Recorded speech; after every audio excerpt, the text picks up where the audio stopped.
Right, hello everybody, it's Will here. So, I was going to do an Instagram live yesterday, and uh, literally, I didn't have that option because Instagram seems to have got rid of the live option. So, unless you have 10,000 followers, which, you know, only a very small pool of the big influencers, if you like, do, then you're absolutely screwed. Alright, anyway. So I was going to do an Instagram live about what is probably been one of the most biggest stories in the entertainment news.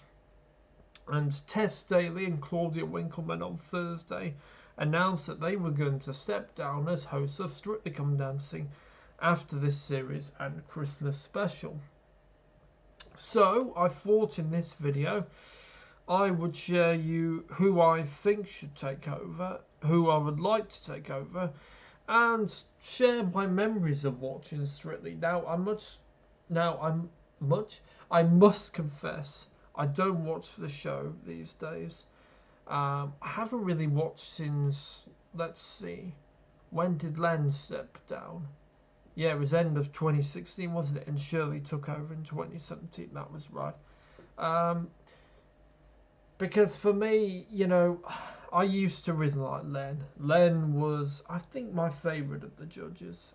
Just as, Sir Bruce Forsyth was my favourite presenter. Those of you who know me personally know that I'm a retro fan, even when I was a kid, um, I was really into retro music, retro television, which is quite unusual, really. But yeah, so I was. And Bruce and Len were, both my favourites. And, Bruce leaving was, didn't cause me to stop watching because, I'd seen Tess and Claudia on the results show, and when Claudia stepped in for Brucey a couple of times as well. So, yeah, they were good.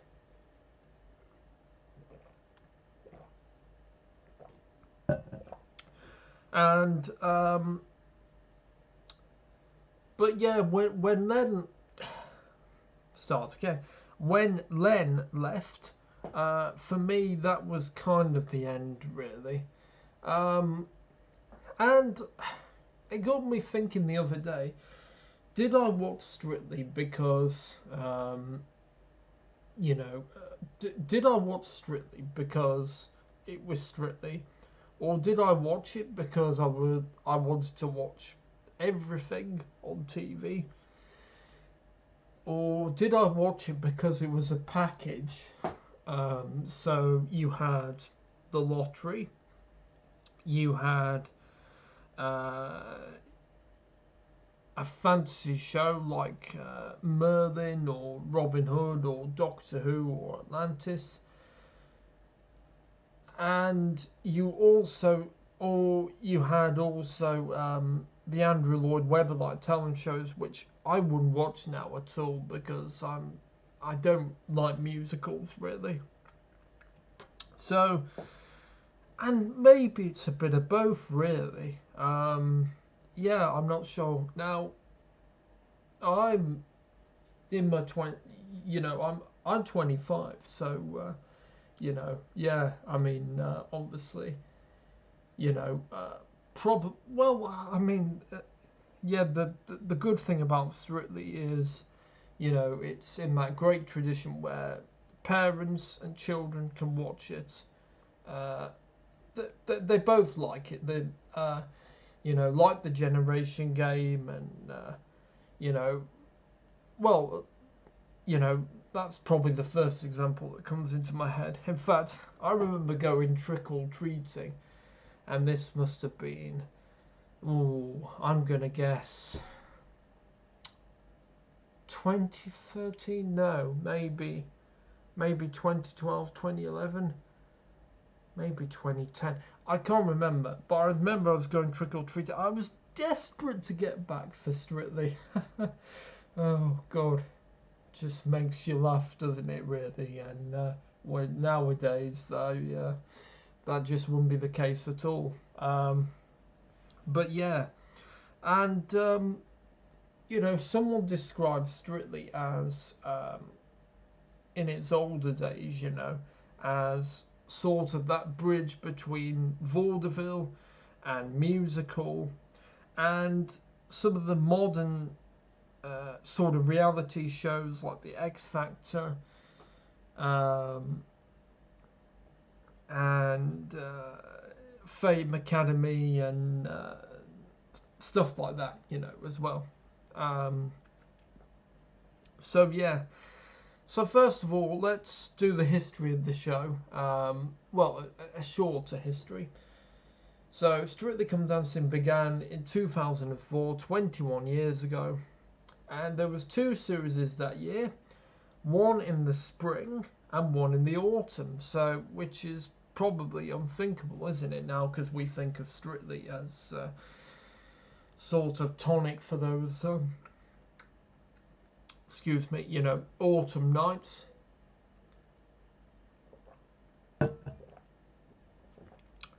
And but yeah, there was two series that year. So it was Sir Bruce Forsyth and Tess Daly. And yeah, the first winner of Strictly was Natasha Kaplinsky. She was reading news for the BBC, and in fact she was presenting, I think, BBC Breakfast at that point. Now I don't remember her doing BBC Breakfast. I do remember when she moved on to the 6 o'clock news with the late George Allegaya, and I remember her also presenting 5 News briefly as well. And yeah. So the second series was transmitted in autumn of 2004, and for the second series, Natasha Kaplinsky was drafted in to fill in for Tess because she was pregnant.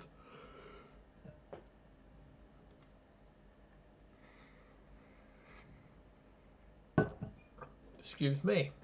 So, yes, and obviously Natasha having good live experience from reading the news, you know, made her a good candidate, and of course she'd won Strictly. And in fact, I think I remember around then Natasha Kaplinsky was on the National Lottery draw. You know, she was getting ready to start the draw, you know, to press the button, so she wasn't presenting the draw. And of course, in those days, the lottery draws were done in Television Centre, as was Strictly. So it would have been hop, you know, just hop across to it, really. And even though the quizzes weren't live, the lottery draws were, and they were presented by the game show presenters, such as Eamon Holmes, Dale Winton, et al. And I think I also remember Bruce also starting the National Lottery draw as well. Yeah. And I think Tess returned part way through that second series. I don't know because I can't remember it. So yeah. And then of course from then on it was pretty much stable. Now in those days, the studio was sort of kind of like a ballroom, so it had a chandelier. It was quite grand looking. In fact, it probably looked more like a ballroom than a television studio. Whereas nowadays, since the studio set they've been using since 2010, it looks more like a TV studio now, and they certainly don't have that chandelier, and probably in an effort to make it a bit less stuffy. Because, you know, Strictly in its early days, it was considered a bit stuffy, you know, compared when you think you had the X Factor on the dark side, the other side, ITV. So, yeah, I guess in an effort to move away from that, that's why they changed the set. I remember the opening titles used to be Kaleidoscope. They were quite good, actually, and in fact, just the two of us. The show that Vernon and Tess hosted, That had similar opening titles as well, and that was very inspired by Strictly. You could tell. So it stayed like that until 2010, when they had new opening titles still at Television Centre, and but they had a new studio set. But Brucey and Tess, excuse me, was there. Oh, how can I forget? In 2008. Oh yeah, sorry. I think Arlene Phillips did 2008 Strictly on the judging panel, and then, of course, was very controversially axed. So in 2009, Alicia Dixon replaced Arlene on the panel, so joined Craig, Len, and Bruno. And then that stayed pretty much consistent until 2012, when Darcy Bussell replaced Alicia as Alicia went to Britain's Got Talent. In 2013,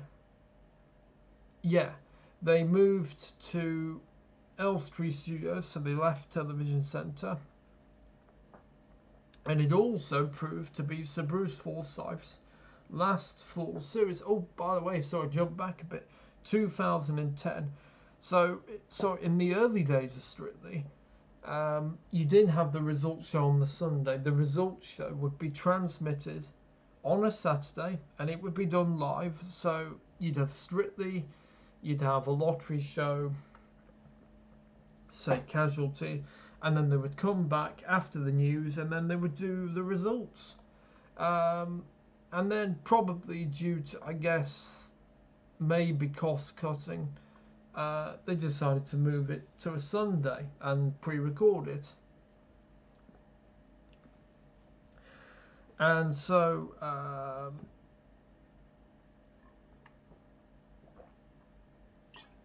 sorry, excuse me. And so, I think it might have been from 2011 series. That was the first. Oh, mind you, no, it would have been the 2010 results, wouldn't it? Yeah, that was right, when it all changed. Anyway,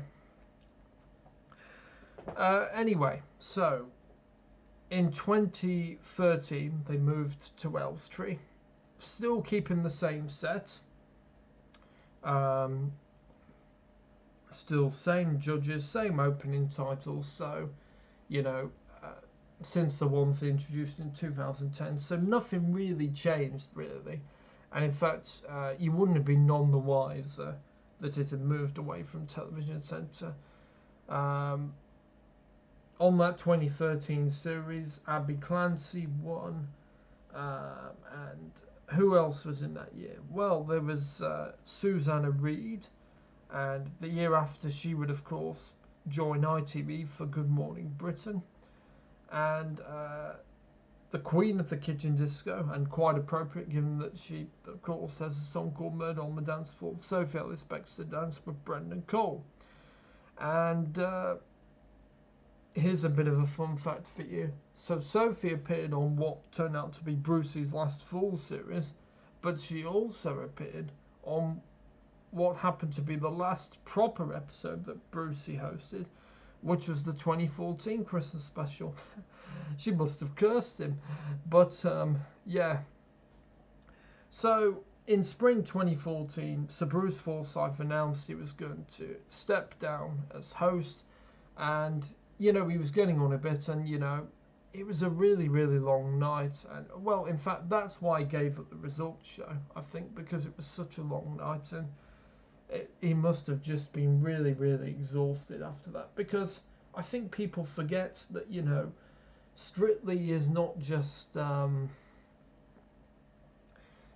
a lot of rehearsals, and then they've got to rehearse for the results show as well.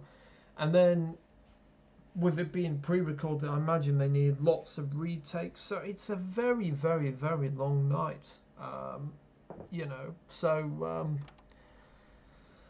But yeah, so in 2014, as I said, Sir Bruce announced he was stepping down. and Tess, Daly and Claudia Winkleman. Now, of course, Claudia had hosted It Takes Two from 2004 to 2011, although the first spin-off was actually presented by Justin Lee Collins. Remember him? And it was on BBC Three, but that only lasted one series.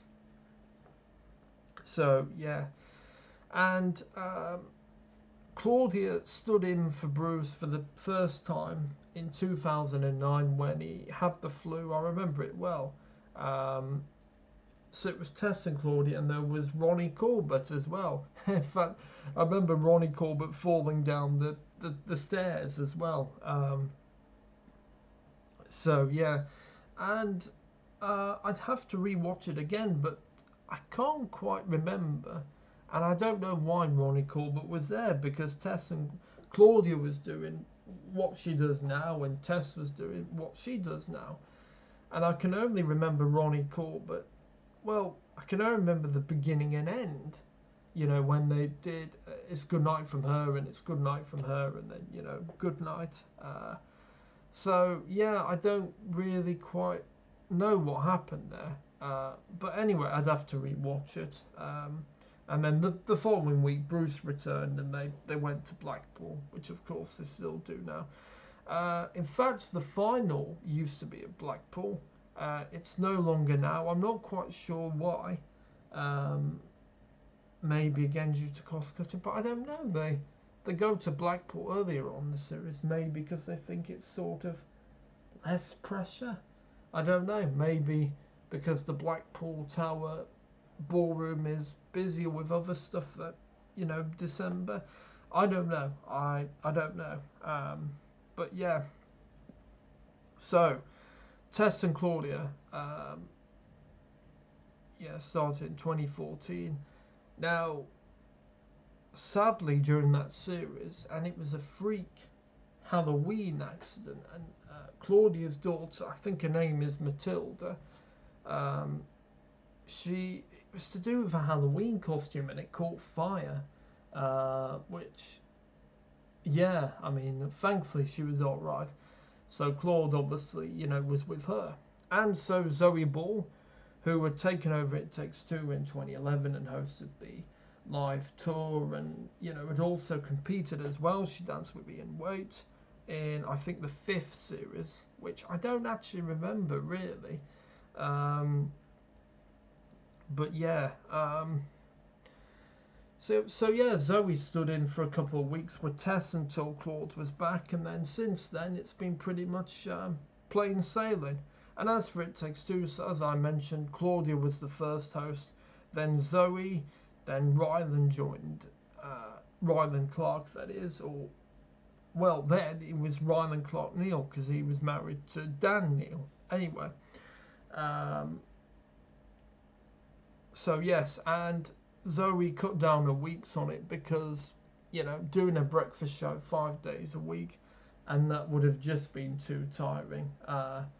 And I think you'd be probably on the verge of collapsing, wouldn't you, if you did that for several months, you know, breakfast show 5 days a week, then, you know, live TV show 5 days a week as well. So it would be just lunacy. So sensibly, Zoe decided to cut down her days on that, and that's why they brought in Ryland. And then Zoe decided to step down. Then it was Ryland and Fleur East, and then Ryland stepped down, and then it's Jeanette Manara. In fact, I'm not sure if I've got her name right. I always struggle to pronounce her name. And so that leads us to the current day. So, let's see, who do we think is going to replace Claudia and Tess? And I'd love to hear your choices, by the way. Drop them in the comments below. So, I suppose I better go for who I think is likely to take over. Who's the most realistic? Well, I think Zoe has certainly got a very strong chance. She's had experience of live television, Children in Need, Live and Kicking, The Priory with Jamie Fixon, I think that was live. Um, Doctor Who Live, the next Doctor. Remember when Peter Capaldi was announced as the new Doctor? She did that. She also did the Doctor Who after show for the 50th anniversary. She has done dozens of live shows. Very experienced. Guest presented the one show. It Takes Two is live some of the time as well. So yeah, I think Zoe of course would be capable to hand it. And as for the other presenter, well, I don't know. Zoe and Anton could certainly work. They've been suggested. Someone suggested Zoe and Sarah Cox. Sarah's done live TV as well. I mean, getting her start from the Girly Show. I'm pretty sure that was live. The outrageous, well, it was quite outrageous at the time. Channel 4 show. And yeah, she's done lots of live TV. Since as well, so quite experienced in that as well. And, I think they could work. Zoe is, I mean, they're both bubbly. Sarah's kind of sort of got that kookiness in a way that could work. Some people have suggested Hannah Wanigan. So, yeah, I think Zoe is very likely to take over. Zoe and Rylan, I could see that, although Rylan's got a Saturday afternoon show on Radio 2, although maybe he might decide he's been doing that for, let's see, what are we, 6 years? 6 years now, next year will be 7 years, so maybe he'll decide, actually, maybe it's time to move on. Zoe, on the other hand, has just started a Saturday afternoon show after stepping down from the breakfast show. And if she was to step down from that, that would be just the year. Mind you, Zoe only had a year on her previous afternoon show, the show that Rylan used to do. And then, of course, she replaced Chris Evans on the breakfast show. So, I don't know, it could be that. Would Zoe want the late nights, though? Because Strictly is a very, very long night. When swapping her early mornings for very late nights. I don't know. I mean, I don't know. It's certainly going to be an interesting one. That would probably, if she was host, that she probably wouldn't be able to share a lot because she's doing the Dig It podcast with Joe Wiley, so maybe that might have to go as well. So I really don't know. So that might be the other things that really rule Zoe out. But yeah, I don't know. It could be a situation where Zoe does Strictly, but Dig It has a hiatus during that. Someone gets to stand in for a Radio 2 show, which used to be the case when Claudia Winkleman, and I never used to listen to a Sunday show, used to listen to her do the arts show. And her Saturday morning show, but I never used to listen to a Sunday show anyway. So in 2016, because before this, I mean, it wasn't an issue because Michael Bull was doing the Sunday night slot, but because the BBC didn't want it to clash with the Strictly Results show, Claudia, so I think the first year Claudia did, what was it, I think Claire Teal, the jazz and big bands singer, so her show was moved to 7 o'clock, so that was 7 till 9. Then Claudia was pushed to 9 till 11, so they swapped. Then I think the next year, 2017, if I remember, or maybe I'm getting my years wrong, 2017, I think they got people sitting in for her. I think Nikki Chapman might have done a year. I know Fern Cotton definitely did do a year. Scott Mills actually did a year as well when he stood in for Claudia as well. So, excuse me. So, yeah, I don't know. There's the other, I mean, could Anton be host? I mean, you'd be going back to a Bruce style host, and, he is quite like Bruce. Yeah, I don't know. And then, Fleur and Jeanette, having done It Takes Two, do they go down the Claudia path? But a lot of people don't seem to really rate Jeanette doing It Takes Two. So honestly, I don't know. Who would I like to take over? Well, it's kind of a difficult one because I know what's Strictly. I mean, who do I think would be the best choice? Well, if I did watch Strictly, just because of their Strictly experience, probably Zoe and Anton. They both competed, you know. Anton would be the sort of the gangs man like Bruce, and then Zoe would be sort of in the what they call the Claudatorium now. Not sure whether that was official or whether that's just a sort of fan term, if you like, but it's quite good, isn't it? The Claudatorium. Yeah, and I remember back in 2014 when Bruce was announcing retirement. Well, when I was a Strictly fan then, I wanted two choices ideally. One, Anton to become presenter, or for the BBC to poach Philip Schofield from ITV. And yeah, but yeah, they went with Tess and Claudia, and obviously it's worked. So yeah.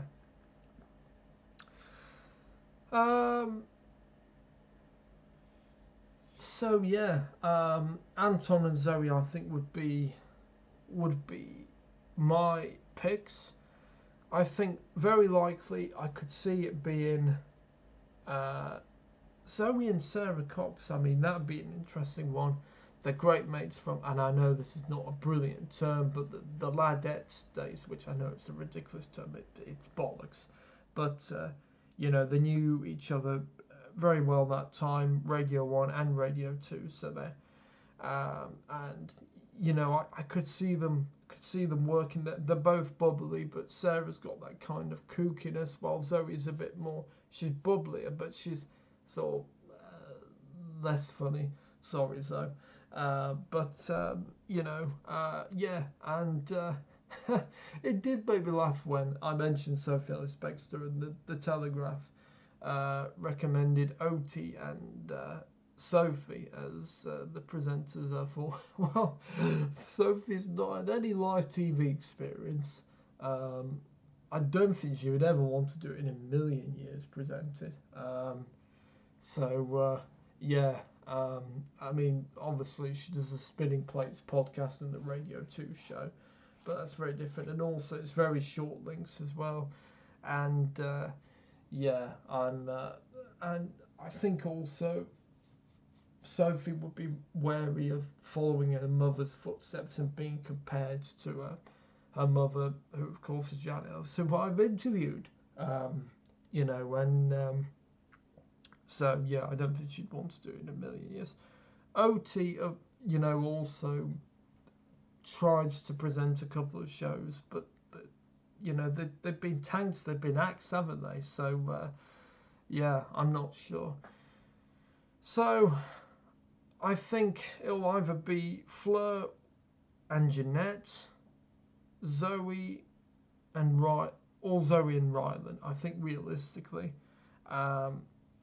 I would love Anton to get the job, and I think he would, because, being a judge, but I think being that presenter and entertainer, I think he would grab that opportunity because he was such a fan, and he's not been afraid to say that Bruce was such an inspiration to him, and he wanted to be that kind of all-round entertainer, and he's so good at it. He really is.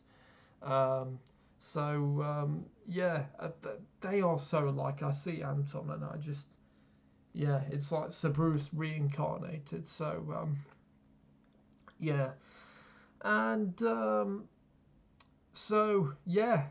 I'd love to know your thoughts. Right, that wraps this up.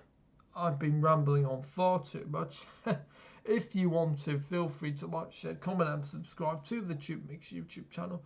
Oh, and by the way, there'll be more episodes of Without Him I Kicked a Ball dropping in the coming days as well. So, see you then. Oh, and well, I suppose I should close this with keep dancing.